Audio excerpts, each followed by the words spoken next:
Hello everybody, it's been a little bit.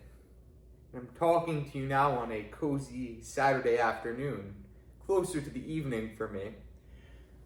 A nice cup of tea, and I want to be discussing something with you that's been buzzing around my mind like an angry jellyfish.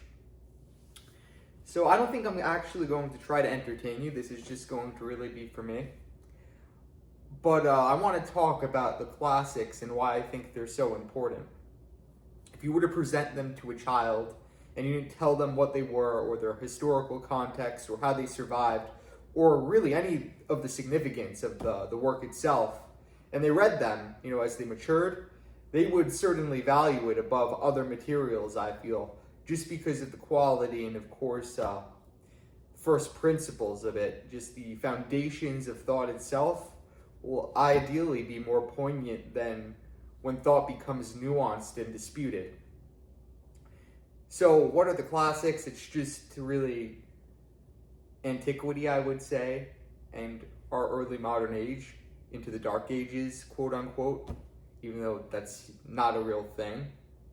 But really Greco-Roman and then early church fathers, that's kind of what you could expect from the classics.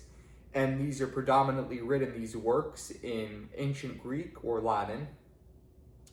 And now the reason I think they're so important, why you should learn them, is a little different, I would say, from the other videos you'll find on YouTube. That really being because I'm a beginner to this. I only started reading some of these works. Started with the Iliad, of course, Odyssey, read some Hesiod, now I'm on Herodotus. But I really only started towards the end of April, I would say, or early May. And so my perspective is obviously a little bit different from somebody who has succeeded in their studies and continues to pursue it. But I think it's important for a few reasons. That being, of course, if you're going to go all the way and learn the language and engage with the texts in their primary form, you're going to be able to pick up Latin, which, of course, is a gateway drug to all the other Romance languages. Then, of course, you have ancient Greek, and that's very challenging, but so much of these works are written in that was really the lingua franca of Rome. It wasn't necessarily Latin, but everybody could also speak Greek, and if I'm correct, I feel like that was more of the language of the elite, whereas Latin was probably more vulgar, more for the masses. But it would give you access to that, essentially, just to these different worlds of language. And then, of course, I think the most important thing about the classics is really we live in a world that has been sorely demoralized by just the overflow of news, the overflow of media, and all of it designed to get the most attention and to siphon your life force away from what is really base reality, where you're engaging with the world, where you're an actor, and not just an individual, but a member of a community. So when you read these classics, really two things become clear to you. This idea of hyper-individualism, it's very flawed. The Greeks had this idea of the polis, the city.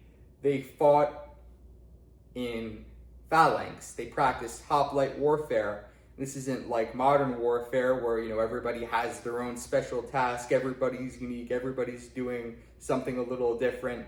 No, these men are lined up in a big row. They've got their spears, they've got their shields, and they are standing side by side and protecting each other. So you begin to understand that individualism, to an extent we are individuals, but more importantly, we're members of a community, we're members of a society. And once we start to recognize that and come together as whether that be, Christians, Americans, I just feel our society itself will be more cohesive, more congruent. And then the second thing, and this is really what excites me, it's the animation that comes with studying these great works. You read about these Aristeas, I believe they're called in the Iliad, but essentially where some of our Greek heroes, these kings, like Diomedes or Ajax, Achilles, of course, Patroclus, Hector, they all just go on these killing rampages and you get to see, their glory in a sense. And then, of course, you go down the road, You go down the road to Socrates, you go down the road to Alexander, and then of course to the Greeks and the Romans, the Peloponnesian War, and then of course the great Roman conquests. And you begin to understand that all of these works, all of these classic masterpieces really did inspire just slews and slews of people.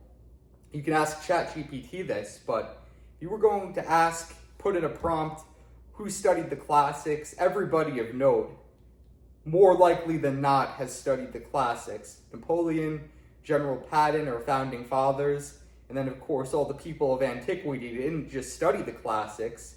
Of course they read some of them that were before, not necessarily contemporary, I would say, but they were living them as well.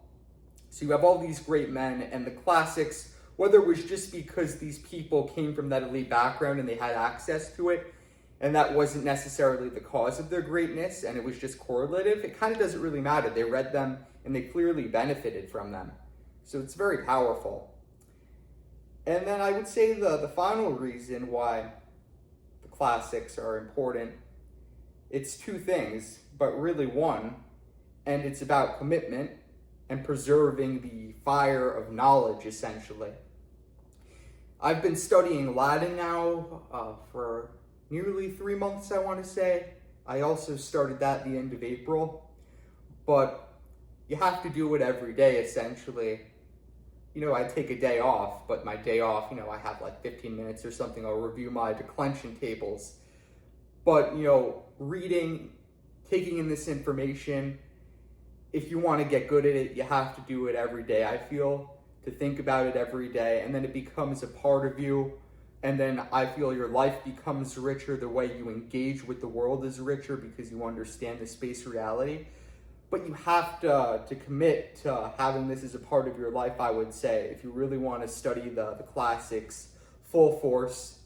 And obviously, like, we're all human beings, we might falter here and there, but I feel very firm that I'll continue on this track, especially since I started boxing. That's helped me commit a lot. But getting back to this broad idea of commitment, I want to kind of conclude with this, and that's how the classics survived throughout the eons despite the turbulence of history. I'm going to take a sip of tea right now. Hopefully it's not too hot. It's perfect. The tea is perfect.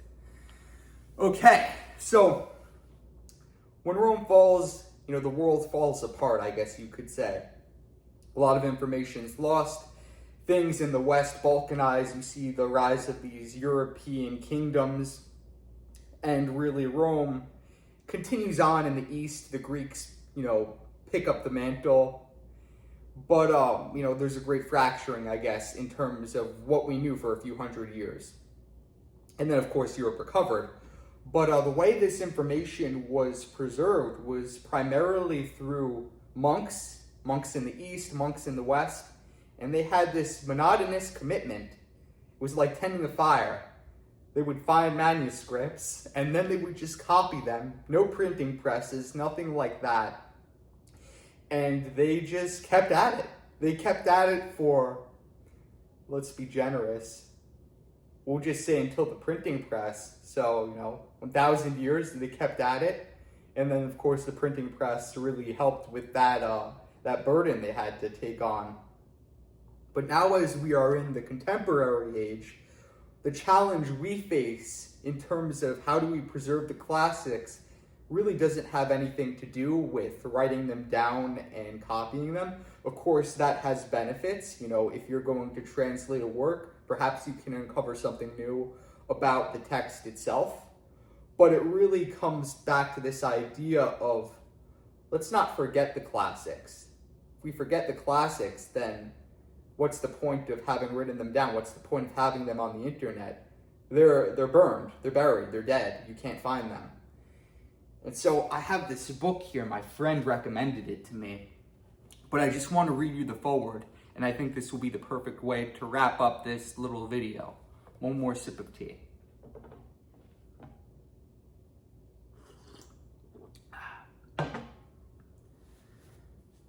This is Sing Ourselves to Death by Neil Postman. I read like 75% of this, so not all of it, but the foreword is kind of the big crux of the book, in my opinion. Certainly the best written. We were keeping our eye on 1984. When the year came and the prophecy didn't, thoughtful Americans sang softly in praise of themselves. The roots of liberal democracy had held. Wherever else the terror had happened, we, at least, had not been visited by Orwellian nightmares. But we had forgotten that alongside Orwell's dark vision, there was another. Slightly older, slightly well less known, equally chilling. Aldous Huxley's Brave New World. Contrary to common belief, even among the educated, Huxley and Orwell did not prophesy the same thing. Orwell warns that we will be overcome by an external imposed oppression, but in Huxley's vision, no big brother is required to deprive the people of their autonomy, maturity, and history. As he saw it, people will come to love their oppression, to adore the technologies that undo their capacities to think. What Orwell feared were those who would ban books. What Huxley feared was that there would be no reason to ban a book, for there would be no one who wanted to read one. Orwell feared those who would deprive us of information. Huxley feared those who would give us so much that we would Okay, look, I went to a special school in middle school. Okay, Huxley feared those who would give us so much Okay. Basically, you're inundated with information and there's no need to read anything. There's no need to engage with anything. We have our black boxes, we have our phones. So therefore, we are amusing ourselves to death. We have television, yada, yada, yada. We have Netflix, OnlyFans, Bonnie Blue. And so the point is, we need to read. We need to connect with our past. The classics are very meditative, base form of history, base form of reality, ultimately the very foundation of it. That in Christendom, I would say, for those living in the West. But that is the video. Sorry I could not read that. Not to you, but to myself. So anyways, that's the video. I'll see you whenever I make another one. Thank you for watching. By the way, this teacup, it's got a manatee in it. See? Okay. Bye-bye.